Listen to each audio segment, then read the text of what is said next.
پیچھے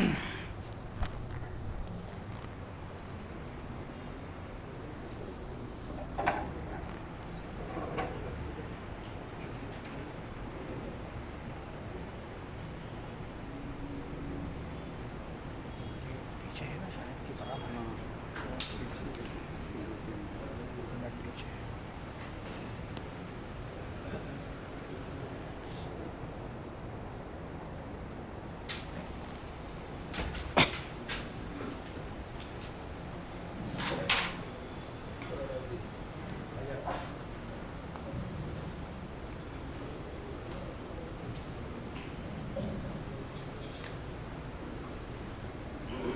بسم الله الرحمن الرحيم. الحمد لله نحمده ونستعينه ونستغفره ونؤمن به ونتوكل عليه ونعوذ بالله من شرور أنفسنا ومن سيئات أعمالنا. من يهده الله فلا مضل له ومن يضلله فلا هادي له. ونشهد أن لا إله إلا الله وحده لا شريك له. ونشهد أن سيدنا ومولانا محمدا عبده ورسوله صلى الله عليه وعلى آله وصحبه. أعوذ بالله من الشيطان الرجيم. بسم الله الرحمن الرحيم. قل إن صلاتي ونسكي ومحياي ومماتي لله رب العالمين لا شريك له وبذلك أمرت وأنا أول المسلمين. وقال رسول الله صلى الله عليه وسلم إنما الأعمال بالنيات وإنما لكل امرئ ما نوى.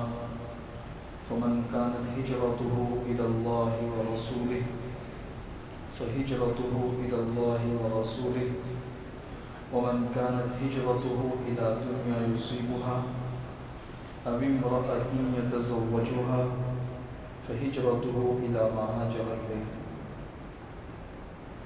بھائیو، دوستو اور بزرگوں،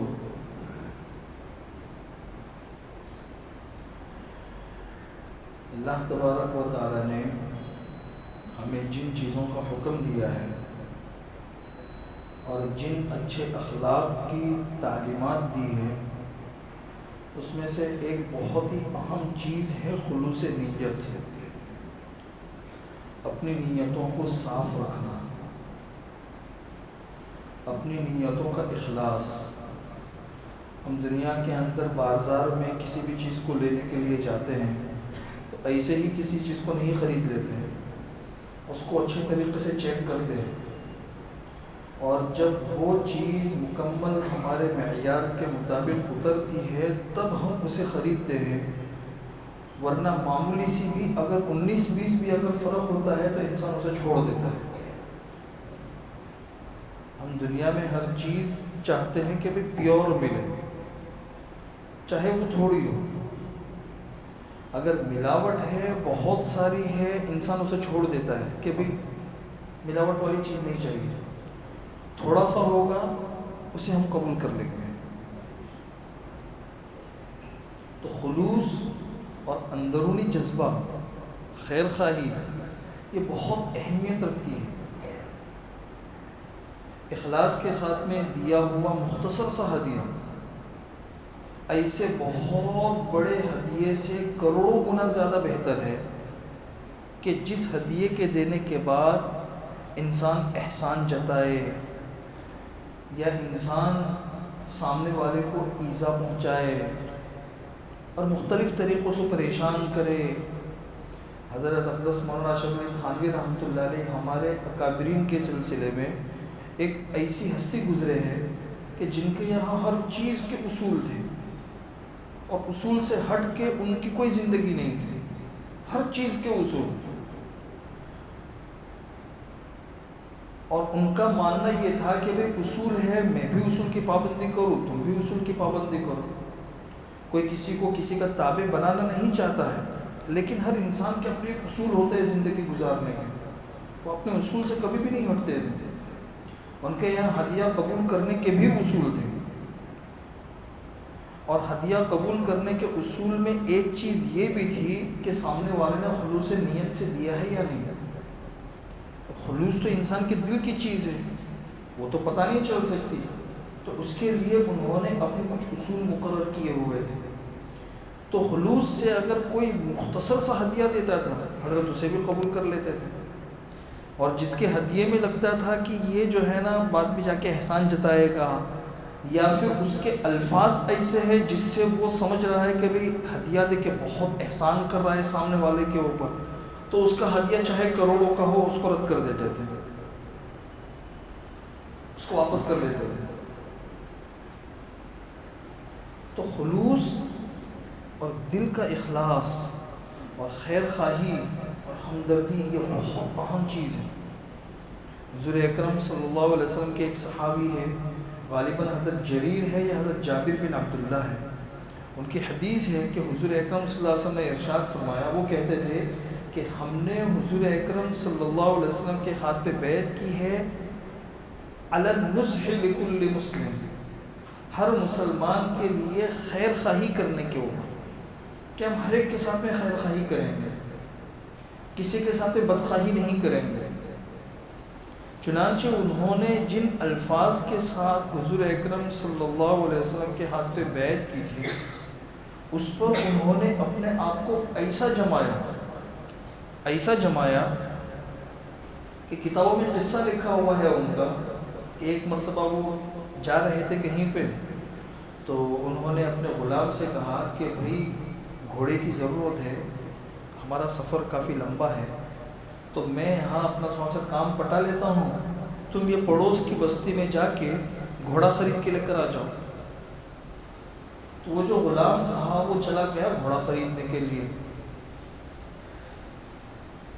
تو جو گھوڑے والا تھا، ایک گھوڑے والے کے پاس گیا وہ غلام، اور جا کے بات چیت کی، اور بات چیت کر کے 400 درہم کے اندر اس گھوڑے کا پیمنٹ طے کر دیا کہ بھائی 400 درہم کے اندر ہم بیچیں گے، اور یہ چلو بھائی 400 درہم کے اندر لے لیں گے. یہ پیمنٹ کون دے گا؟ پیمنٹ تو سیٹھ صاحب دیں گے. تو چلو گھوڑا لے کے چلو، مال بھی دے دینا اور پیسہ بھی لے لینا. بہت اچھا. تو یہ جو گھوڑے والا تھا یہ اپنا گھوڑا لے کر اس بستی میں آیا جہاں پہ حضرت جابر بن عبداللہ تھے.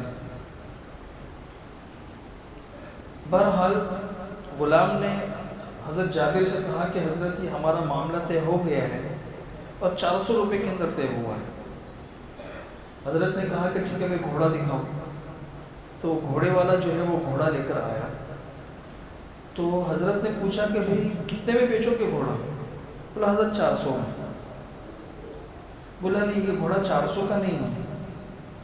اگر ہم لوگ ہوتے تو ہم کیا کرتے؟ نہیں یار تم بہت زیادہ بول رہے آپ 200 میں دو ہم کو. ہم تو ڈائریکٹ پیچھے ہی آ جاتے ہیں نا، اوپر جانے والا تو شاید اس زمانے میں کوئی بھی نہیں ہو. حضرت جابر نے کہا کہ نہیں یہ گھوڑا جو ہے نا وہ 400 میں نہیں ہے، یہ گھوڑا تم میرے ہاتھ پہ 500 میں بیچو گے؟ تو اس نے کہا کہ حضرت میں تو 400 میں تیار ہوں، اگر آپ 500 دینا چاہتے ہیں تو کوئی حرج نہیں ہے. بولا نہیں یہ گھوڑا 500 کا بھی نہیں ہے، آپ 600 میں بیچو گے اسے میرے ہاتھ پہ؟ تو اس نے کہا کہ حضرت جیسی آپ کی مرضی. حضرت نے کہا کہ نہیں یہ 600 کا بھی نہیں ہے، کیونکہ میں گھوڑوں کا کام کرتا ہوں، مجھے پتہ ہے کہ یہ گھوڑا 600 میں ہے ہی نہیں، آپ 800 میں میرے ہاتھ میں بیچو گے؟ اس نے کہا حضرت کیا مذاق کر رہے ہو میرے سے، کیوں مذاق کر رہے ہو میرے سے؟ حضرت جابر نے کہا کہ میں مذاق نہیں کر رہا ہوں، میں نے حضور اکرم صلی اللہ علیہ وسلم کے ہاتھ پر بیعت کی ہے کہ میں ہر مسلمان کے ساتھ میں خیر خواہی کروں گا، کسی کو دھوکہ نہیں دوں گا، اور کسی کی مجبوری سے ناجائز فائدہ نہیں اٹھاؤں گا. یہ بھی ایک چیز ہے، بھئی سامنے والا انسان ہے بیچارہ اپنی دکان لے کے بیٹھا ہوا ہے، غریب ہے، اب مجبوری ہے اس کی، تم جتنا دو گے اس کی بکری نہیں ہو رہی ہے تو وہ تو دے ہی دے گا. لیکن دیکھو تو صحیح کہ کہیں تم ایسا تو نہیں ہے کہ اس کی اصل قیمت سے کچھ بہت ہی زیادہ دے رہے. 500 میں ہی انسان نے چیز خریدی، اپنی مجبوری میں 500 میں ہی دے رہا ہے، تو ہم نے اس کی مجبوری سے ناجائز فائدہ اٹھایا. یہ چیزیں سوچنے والے اور یہ سوچ کہاں ہے؟ یہ تو حضور کا معاشرہ ہے، یہ تو صحابہ کرام کا معاشرہ ہے، یہ تو ایک مثال ہے۔ ورنہ ہم اپنے معاشرے کے اندر دیکھیں تو ایسی ان گنت ہمیں چیزیں مل جائے گی، ان گنت، کہ انسان سامنے والے کی مجبوری سے ناجائز فائدہ بھی اٹھاتا ہے، اور اسی طریقے سے خیر خواہی کے ضمن میں بدخواہی کرتا ہے۔ کوئی بات سمجھ میں آ رہی ہے نہیں آ رہی ہے؟ باتیں سمجھو۔ تقریر صرف تقریر کے لیے نہیں ہوتی، صرف کانوں کی لذت کے لیے نہیں ہوتی، تقریر کچھ سمجھنے کے لیے ہوتی ہے۔ آج ہمارا ایک مزاج یہ بھی بن چکا ہے، خیر خواہی کے آڑ میں کسی کے ساتھ میں بدخواہی کرنا۔ جیسے حضرت تھانوی رحمۃ اللہ نے لکھا ہے کہ ایک عورت تھی، 2 بچے لے کر جا رہی تھی۔ کتنے بچے بھائی؟ 2 بچے۔ ایک بچے کو تو چلا کے لے کے جا رہی تھی پیدل، اور دوسرے بچے کو گود میں لے کے جا رہی تھی۔ ایک بچہ گود میں ہے اور دوسرے بچے کو چلا رہی ہے۔ اچھا، جس بچے کو چلا رہی ہے وہ تو اس کا اپنا ذاتی اور حقیقی بچہ تھا، اور جس بچے کو گود میں لے کے جا رہی تھی وہ اس کا سوتیلا بچہ تھا۔ اب دکھنے میں بظاہر کیا لگتا ہے کہ یار کیا جذبہ ہے، سوتیلے بچے سے اتنی محبت، اور حقیقی بچے، مطلب اصل ایثار تو اسی کا نام ہے بھائی، اپنے بچے کے مقابلے میں سوتیلے بچے کو ترجیح دی اس نے، اپنے بچے کے مقابلے میں سوتیلے بچے کو ترجیح دی، تو بظاہر کیا لگتا ہے؟ ایثار ہے، ہمدردی ہے، خیر خواہی ہے، لیکن اندر کی نیت کا فساد ہے۔ اسی لیے کہتے ہیں کہ ان اللہ لا ينظر الى صورکم واموالکم ولکن ينظر الى قلوبکم واعمالکم۔ اللہ دلوں کے جذبے کو دیکھتے ہیں، ظاہری اعمال کو نہیں دیکھتے۔ یہ ظاہری عمل انسان کس جذبے سے کر رہا ہے وہ جذبہ دیکھا جاتا ہے اللہ کے یہاں پہ۔ آ رہی نہیں سمجھے بات؟ تو کسی نے اس سے پوچھا کہ یار تیرے بچے کو تو چلا رہی ہے اور پرائے کے بچے کو گود میں اٹھا کے لے کے جا رہی ہے، واقعی ہمدردی تو تجھ سے سیکھنی چاہیے، خیر خواہی کس کا نام ہے وہ تو تجھ سے سیکھنی چاہیے۔ اس نے کہا نہیں، میں اپنے بچے کو چلا رہی ہوں اس لیے تاکہ وہ چلنے کا عادی بن جائے۔ ہاں بھائی، وہ چلنے کا عادی بن جائے، اور پرائے بچے کو، سوتیلے بچے کو گود میں اس لیے اٹھا رہی ہوں تاکہ وہ چلنے کا عادی ہی نہ بنے، چلنا ہی نہ سیکھے۔ تو کیا ہوا بھائی؟ اس کی ہمدردی کے پیچھے اس کی دشمنی ہے۔ کیا ہے؟ بظاہر خیر خواہی ہے لیکن در حقیقت بدخواہی ہے۔ تنہائی میں بیٹھ کر ہم سوچیں ان باتوں پر۔ یہ ہے مدنی معاشرہ۔ آج بہت سے لوگ ایسے ہیں جو یہ کام کرتے ہیں، بظاہر خیر خواہی ہے لیکن دل کے اندر خیر خواہی نہیں ہوتی، بدخواہی ہوتی ہے۔ تو بظاہر حضرت جابر رضی اللہ تعالیٰ عنہ نے ارشاد فرمایا کہ بھائی تو یہ 400 میں بیچ رہا ہے، لیکن یہ 400 میں نہیں ہے، یہ 800 کا گھوڑا ہے، 800 میں بیچے گا؟ اس نے کہا کہ حضرت میرے ساتھ میں کیوں مذاق کر رہے ہو؟ کہا نہیں، میں مذاق نہیں کر رہا ہوں، میں نے حضور اکرم صلی اللہ علیہ وسلم کے ہاتھ پر بیعت کی ہے ہر مسلمان کے ساتھ میں خیر خواہی کرنے کے اوپر، میں خیر خواہی کروں گا۔ چنانچہ وہ تو 400 میں تیار تھا، حضرت نے اسے 800 میں خریدا، اور 800 درہم دے کے پھر اس کے بعد یہ گھوڑا انہوں نے خریدا۔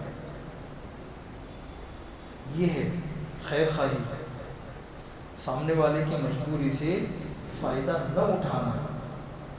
اور اسی طریقے سے حضور اکرم صلی اللہ علیہ وسلم کی باتوں پر عمل کرنے کا شوق اور مزاج۔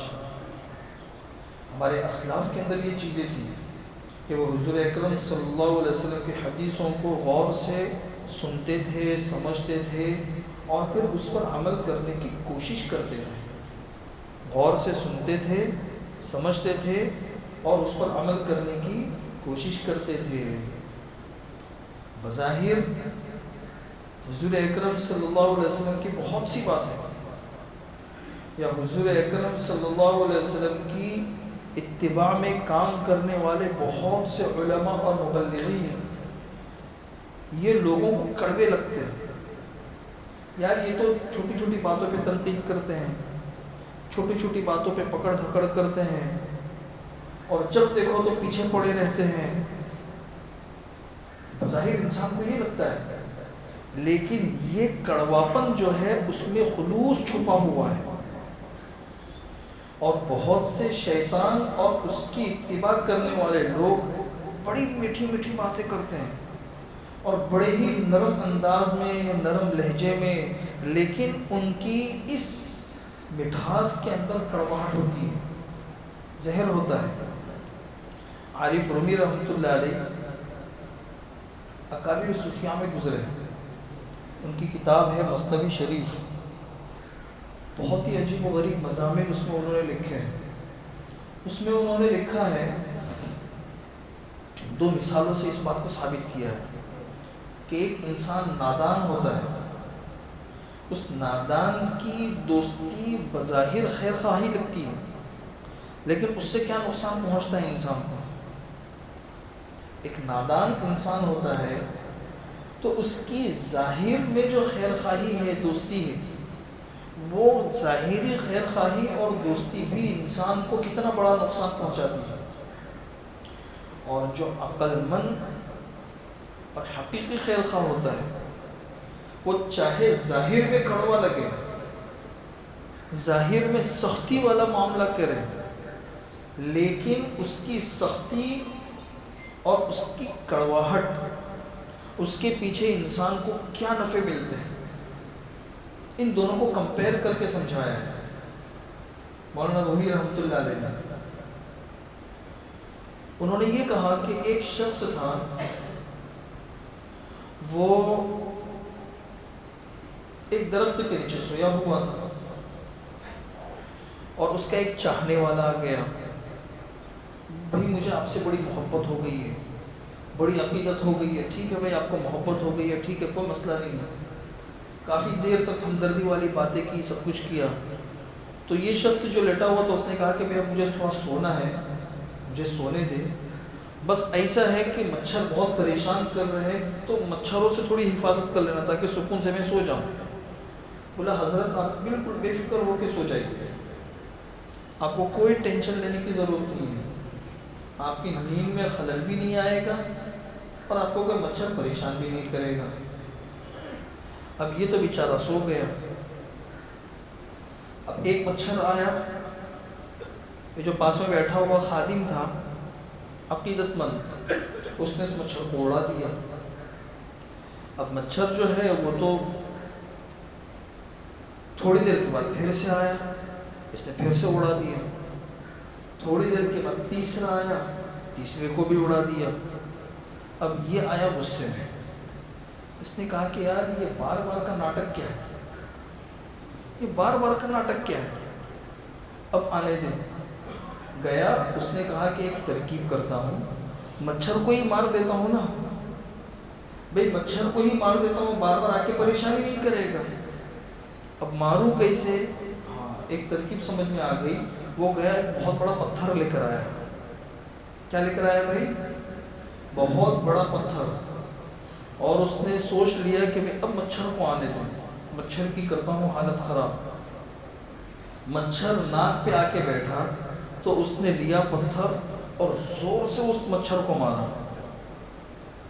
ابے زور سے بیچارے جو مچھر کو مارا تو مچھر تو مر ہی گیا، لیکن اس بیچارے کا چہرہ جو ہے نا وہ سارا کے سارا کیا ہو گیا بھائی؟ کیا ہو گیا؟ ختم، ٹلا۔ تو یہ تھا، گیا کیوں تھا بھائی؟ خیر خواہی اور ہمدردی کرنے کے لیے، لیکن یہ ہے نادان کی دوستی۔ یہ نادان کی دوستی کا انجام ہے کہ نادان انسان تمہارے ساتھ میں خیر خواہی کرنے کے لیے ہی جائے گا، لیکن اسے پتہ نہیں ہوگا کہ میری خیر خواہی سے سامنے والے کو نقصان ہو جائے گا۔ یہ ہے نادان کی دوستی۔ شیطان اور اس کی اتباع میں زندگی گزارنے والے جتنے لوگ ہیں یہ سارے کے سارے ایسے ہی نادان ہیں۔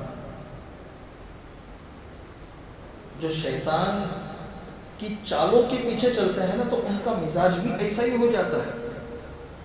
وہ نفع پہنچانے کے لیے جاتے ہیں لیکن ان کے نفع کے اندر لوگوں کو نقصان ہی پہنچتا ہے، کبھی بھی نفع نہیں پہنچتا۔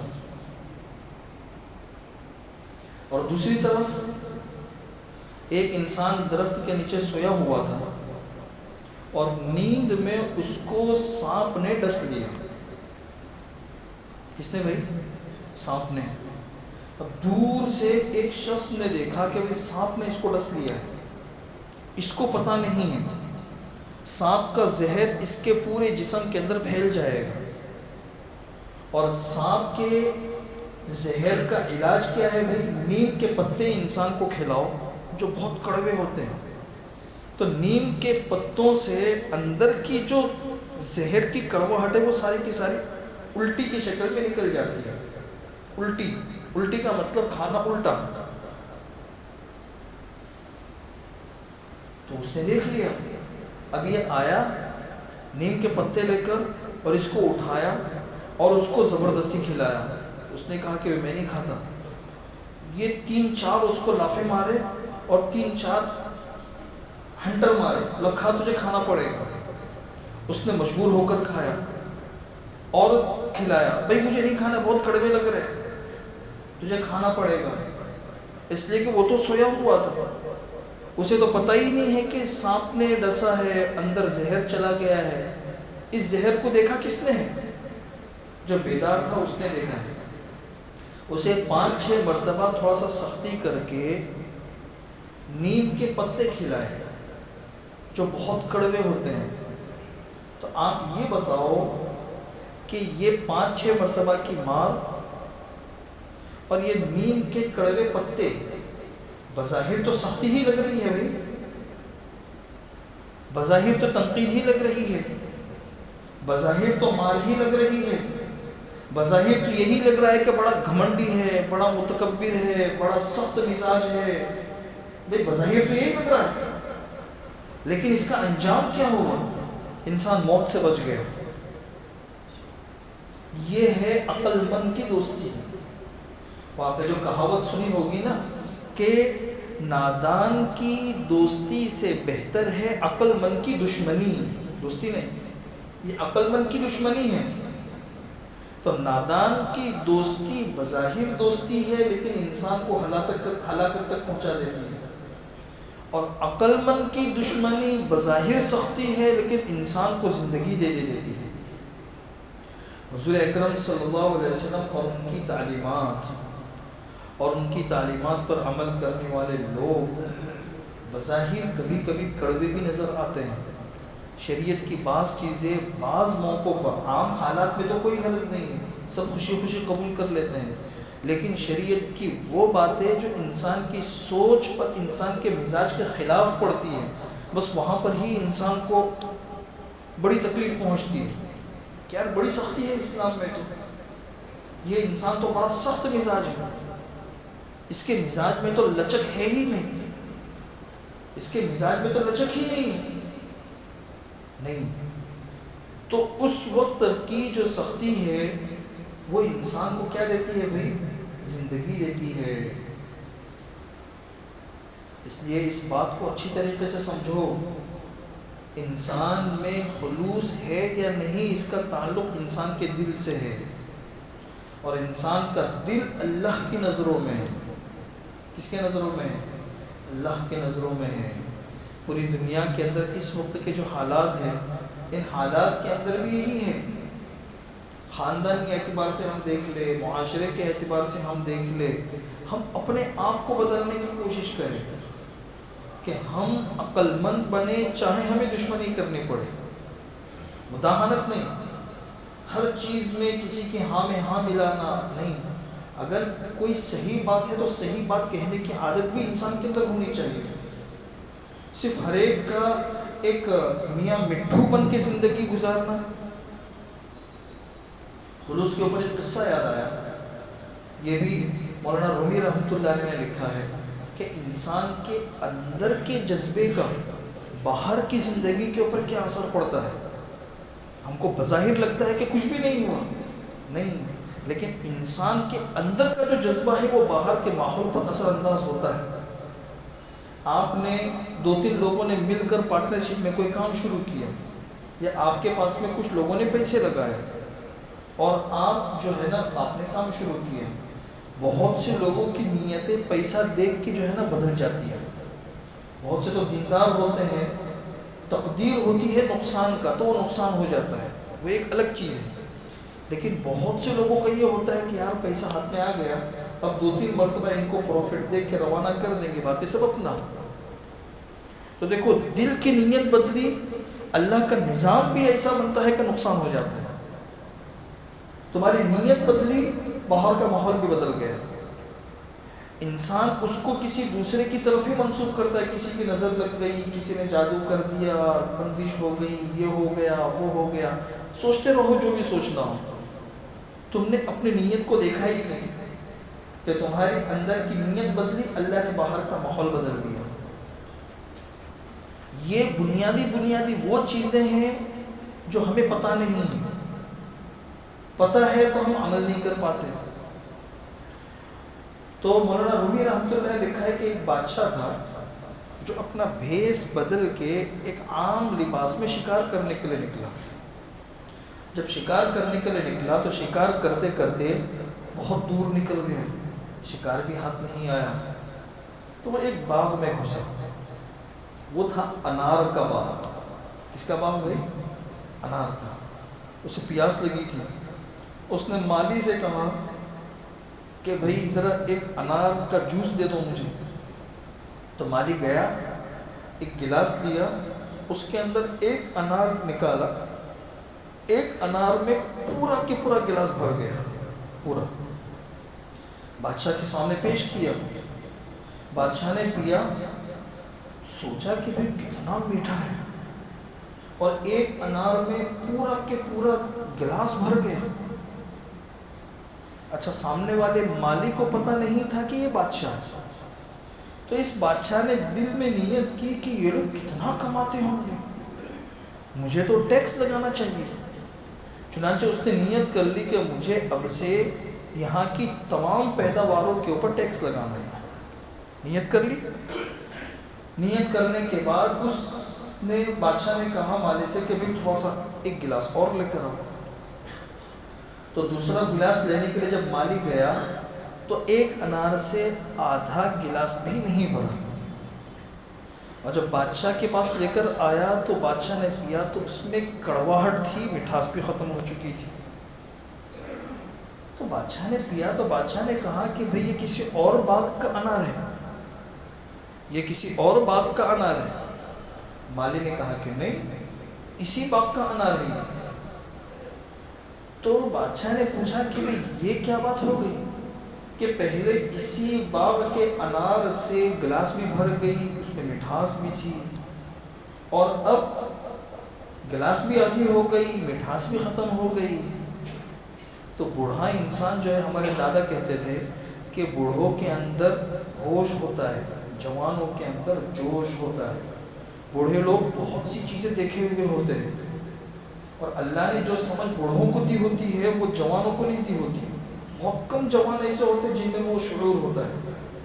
اس نے کہا کہ بھائی صاحب مجھے ایسا لگتا ہے کہ اس ملک کے بادشاہ کی نیت بدل گئی ہے، جس سے باہر کے ماحول پہ اور باہر کی چیزوں پہ یہ اثر پڑ گیا. تو بادشاہ کو احساس ہو گیا. اس نے دل کے اندر نیت بدلی کہ نہیں بھائی، اگر میری نیت کے بدلنے کی وجہ سے اگر یہ اثر پڑا ہے، میں اپنی فوراً نیت بدلتا ہوں. اس زمانے کے بادشاہ بھی اتنے نیک دل ہوتے تھے. بادشاہ، آج ہم جیسے عوام بھی اتنے نیک دل نہیں ہیں. بھائی آ رہی نہیں سمجھے بات؟ ہم کو اگر نصیحت کی جاتی ہے تو ہم ضد کے اندر آ جاتے ہیں کہ نہیں یہ تو سب ایسی واہی تباہی باتیں ہیں، ایسا ہی تو ہے نا. لیکن اس نے بات مان لی، فوراً نیت بدلی، اور پھر تیسری مرتبہ جو گلاس آیا وہ بھرا ہوا اور میٹھا. تو بادشاہ نے کہا کہ بھئی ایسا کیوں؟ تو مالے نے کہا کہ لگتا ہے کہ اب اس کی نیت بدل گئی ہے بادشاہ کی، اب بادشاہ کی نیت بدل گئی ہے. تو بھئی ہم میں سے ہر ایک گھر کا بھی بادشاہ ہوگا، اپنے محلے کا بادشاہ ہوگا، اپنی مسجد کا بادشاہ ہوگا، اپنی دکان کا بادشاہ ہوگا، اپنے پارٹنروں کے درمیان کا بادشاہ ہوگا. ہم میں سے ہر ایک کو بھی اپنی نیتوں کو ٹٹولنا چاہیے. تو یہی ہے آج کی نشست کے خلوص نیت ہم اپنی زندگی کے اندر پیدا کریں گے انشاءاللہ. اللہ ہم سب کو عمل کرنے کے توفیق نصیب فرمائے.